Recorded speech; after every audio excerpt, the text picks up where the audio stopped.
Radhe Radhe friends, welcome to my channel Rupa blog में आप सभी लोग का स्वागत है। सभी को हैप्पी नवरात्रि। तो मैं, हस्बैंड, बच्चे और मेरी बहन सभी लोग जा रहे थे पटना का मेला देखने। ऐसे हम लोग रहते ही पटना में। तो उसके बाद उनके ड्यूटी से फ़ोन आ गया, तो बोले ठीक है आप लोग सभी चले जाइए और मैं जो हूँ बाद में आ जाऊँगा, क्योंकि अभी मुझे कॉल आ गया। उसके बाद भाई भी हम लोग के साथ चल रहा था जो मुझसे छोटा है। और यहाँ पे जो हम लोग जा रहे हैं राजीव नगर। यहाँ राजीव नगर से होते हुए वहाँ पे पाटलिपुत्रा होते हुए। और राजीव नगर की सजावट इतनी ज़्यादा सुंदर है, और सबसे अच्छी बात है यहाँ पे कोई शोर नहीं होता है।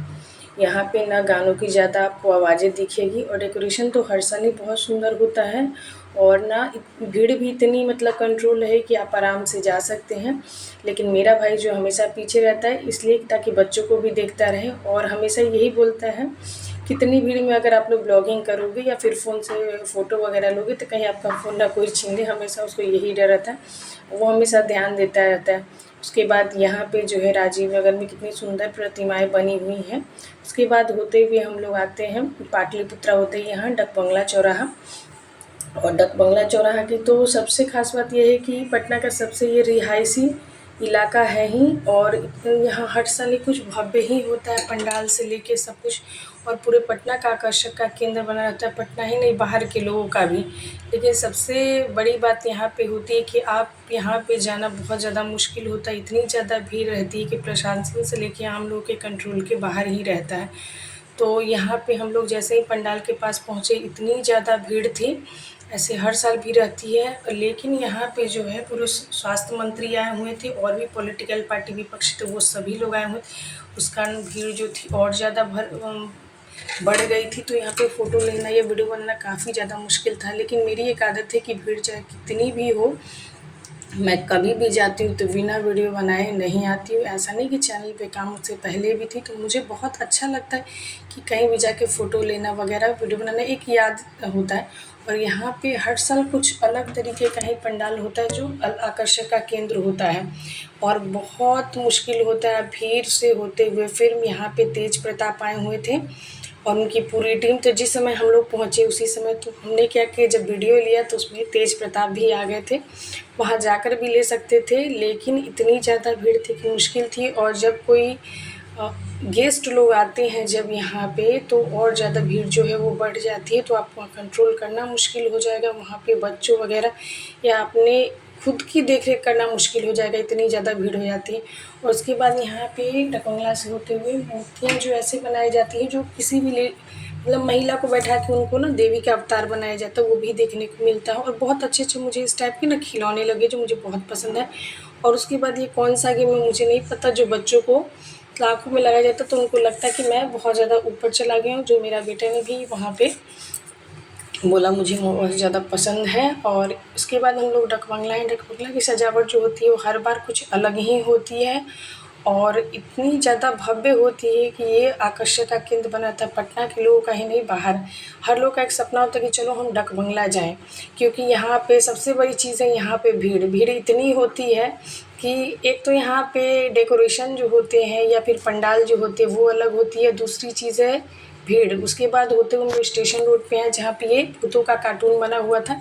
ये भी लोगों के आकर्षण का केंद्र काफ़ी बना हुआ था। और यहाँ पे जो है माता की प्रतिमा थी, यहाँ भी हमने वहाँ खड़ा हुआ। तो आप यहाँ कुछ टाइम के लिए नहीं खड़ा हो सकते, ऐसा यहाँ पे जो है एरिया बना, क्योंकि बहुत पॉश इलाका भी है। और ऐसा नहीं कि ये जब नवरात्रि रहती तब कभी भी किसी समय आप यहाँ पे आइए तो आपको ऐसा रहेगा कि यहाँ पे कभी भी मतलब शांति सॉरी मैं ये बोल सकती हूँ कि यहाँ पे कभी भी ऐसा नहीं कि भीड़ यहाँ नहीं रहती है, भीड़ रहती ही रहती है, क्योंकि इस टाइप का ऐसा रिहायशी इलाका ही है यहाँ पे।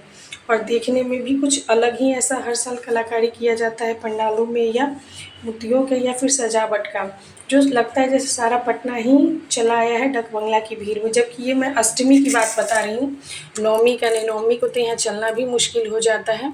मैं सिर्फ अष्टमी को गई थी यहाँ पे डक बंगला, और उसके बाद स्टेशन रोड होते हुए पटना का हनुमान मंदिर। और इतनी सुंदर यहाँ पे सजावट की हुई थी कि लग रहा था स्टेशन रोड जो है मानो जगमगा उठा है। पूरा स्टेशन रोड ही आपको पता नहीं चल पाएगा कि ये स्टेशन रोड है। हमने काफ़ी दूर से पिक लिए क्योंकि मंदिर के पास काफ़ी ज़्यादा भीड़ थी। और मुझे सबसे ज़्यादा पसंद जो आता है ये अनानास, जो मुझे ढूंढते हुए स्टेशन रोड के पास मिल गया, तो वहाँ से हमने लिया। और यहाँ पे हम लोग कुछ टाइम खड़े भी हुए देखने के लिए। उसके बाद अगले दिन, ये अष्टमी नहीं, नवमी के दिन हम लोग पहुँचे। इस दिन भी हस्बैंड ने बोला कि आप लोग जाइए घूम लीजिए, क्योंकि उनकी जब छुट्टियां रहती है तो सभी को लेकर जाते घूमने के लिए। उसके बाद सभी को आइसक्रीम खिलाएं और उनको ड्यूटी जाना था, तो बच्चे, मेरा भाई और सभी लोग गए थे। तो हम लोग सभी बैठ के आइसक्रीम खाए। उसके बाद बोले कि आप लोग जाकर घूम कर आइए। और आज हमें जाना है बेली रोड राजा बाज़ार। और मुझे हर चीज़ों में सबसे अच्छा लगता है वो आइसक्रीम बहुत ज़्यादा पसंद आती है। अब आए हैं राजा बाज़ार की तरफ, तो जितनी भीड़ आपको डकबंगला, तो दूसरा जगह जो है आपको मिलेगा राजा बाज़ार में वो भीड़, तो बेली रोड होते हुए भी। और यहाँ पे हर साल सजावट ही कुछ अलग होती है। पंडालों की बात करें और भीड़ की, तो दूसरे नंबर पे हम कह सकते हैं कि डकबंगला के बाद ये राजा बाज़ार का है। यहाँ भी कुछ अलग है। और यहाँ पे गुफा के अंदर माता की प्रतिमा बनी हुई है और ऊपर जो कलाकारी की हुई है बहुत सुंदर है, जिसमें शिव है, राम सीता है बहुत, और ऊपर से धुआं निकल रहा है। मतलब इतने अच्छे से कलाकारी की हुई है। लेकिन भीड़ इतनी ज़्यादा उस समय थी कि मुश्किल था वीडियो बनाना। और दूसरी बात है कि आप अगर बच्चों को लेकर जा रहे हैं तो और ज़्यादा, कि यहाँ पे बच्चों का ध्यान रखना भी मुश्किल हो जाता है। यहाँ पे राम सीता की जो प्रतिमाएं बनाई थी उस समय के, जब भगवान राम वनवास में थे और सबरी के साथ बैठकर जब उनके जूठे बैर खा रहे थे, तो उस समय कितनी सुंदर जो बनाया गया है, उकेरा गया है कि आप लोगों के आकर्षक का केंद्र था, कि हर कोई कुछ टाइम रुक कर वहाँ पे ये चीज़ें देख रहा था। फिर कैसे कैसे करके मैंने भीड़ में, चलो यहाँ पे भाई को बोल के वीडियो बनाया। और डर ये भी लग रहा था कि इस भीड़ में अगर आप वीडियो या फ़ोटो लेते हैं तो डर था सबसे पहले, यहाँ पे कोई भी आपका मोबाइल जो है वो लेकर चला जा सकता है, क्योंकि यहाँ पहले ही सावधानियाँ बरती जाती है। और अब कुछ टाइम के लिए अगर आपका ध्यान इधर उधर भटका, तो आप जिनके साथ आए हैं वो मिलना भी मुश्किल हो जाते हैं, ऐसी भीड़ होती है यहाँ पे।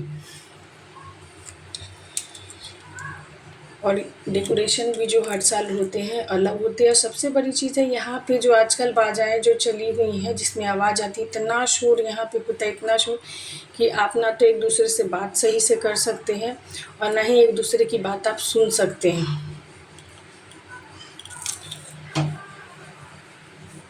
फिर भी हम लोग दो छोर जो थे उधर से होते हुए, जहाँ भीड़ कम दिख रही थी वहाँ पे चल रहे थे। और मेरी बहन थी, भाई, और वो सभी बच्चे का, मेरा भाई जो हमेशा, उसकी एक अच्छी आदत कि आप कितनी भीड़ में चलो, बच्चों का जो ध्यान है वो काफ़ी अच्छे तरीके से रखता है कि आप आराम से आप घूम लो। वो पीछे चलेगा ताकि बच्चों को देख सकें। और हमेशा कहेगा सबसे पहले अपने पर्स है, मोबाइल, ये सब का ध्यान रखो, कि ऐसा नहीं वीडियो बनाते समय आपके फ़ोन कोई लेकर चला जाएगा। तो ध्यान तो हमेशा उसकी एक चीज़ अच्छी लगती है कि वो कभी घूमने में जो है ऐसा नहीं उसका ध्यान इधर उधर जाएगा, बच्चे वगैरह को संभालते ही जाता है, वो देखते। और राजा बाज़ार की जो सजावट है उसकी मैं क्या बात करूँ, इतनी सुंदर है कि यहाँ जो है अगर आप नहीं आते हैं तो आपको लगेगा जैसे आप पटना में कहीं नहीं घूम पाए। जैसे डकबंगला कुछ ऐसे क्षेत्र हैं, लेकिन इस बार मैं बहुत ज़्यादा जगह नहीं गई, थोड़ा मैं थक गई थी। उसके बाद जो है हर जगह नहीं जा पाई, बस डकबंगला है, बेली रोड है और राजा बाज़ार है, उनके कुछ क्षेत्रों पे ही गई थी। उसके बाद दोबारा से हमने खाया आइसक्रीम, क्योंकि मुझे आइसक्रीम जितनी बार मिले उतनी ज़्यादा पसंद आती है। उसके बाद मेरे बेटे को झूला जो मिकी माउस वाला, तो हम लोग को ढूंढते ढूंढते राजा बाज़ार में मिल गया मिकी माउस वाला झूला। उससे ये इतना ज़्यादा पसंद आता है कि जब तक वो इस झूले पे अगर नहीं बैठेगा तो फिर वापस घर नहीं आएगा, इतना चिल्लाना शुरू कर देता है। और उसके बाद डर ये लगता है कि भीड़ इतनी ज़्यादा होती है कि अगर आपका ध्यान भटका तो बच्चा भी इधर उधर हो जाता है। लेकिन मैंने देखा थोड़ी सी भीड़ जब शांत हो गई है, हम लोग रुक गए थे, उसके बाद ही हमने बोला कि चलो आप चढ़ो। और उसके बाद वो उतरने को तैयार नहीं था। मैंने बोला चलो तुम्हारी वीडियो बना दे, कम से कम उतर। काफ़ी टाइम यहाँ पे खेलने के बाद, और मिकी माउस वाले झूले पे बच्चे जितनी देर तक रहे वहाँ पे बोलता नहीं है कि आप उतरो झूले वाले। उसके बाद हमने खाया चाउमीन, जो कि हम लोग को बहुत ज़्यादा पसंद है, और मंचूरियन। तो यहाँ गुफा के अंदर शंकर भगवान भी बने हुए। तो हम लोग दूसरे रूट के जो छोर थे वहाँ से चले, क्योंकि जिस साइड पंडाल बनी थी वहाँ पे आप खड़े होकर उतने अच्छे तरीके से है फ़ोटो या वीडियो या सामने से आप नहीं देख सकते हैं। तो यहाँ पे हमने माता का आशीर्वाद भी लिया और दूसरे छोर से इतनी अच्छा देखने से ये लग रहा था, इतनी मतलब प्रतिमाएं जो है साफ दिखाई देती। फिर मिलते हैं नेक्स्ट व्लॉग में।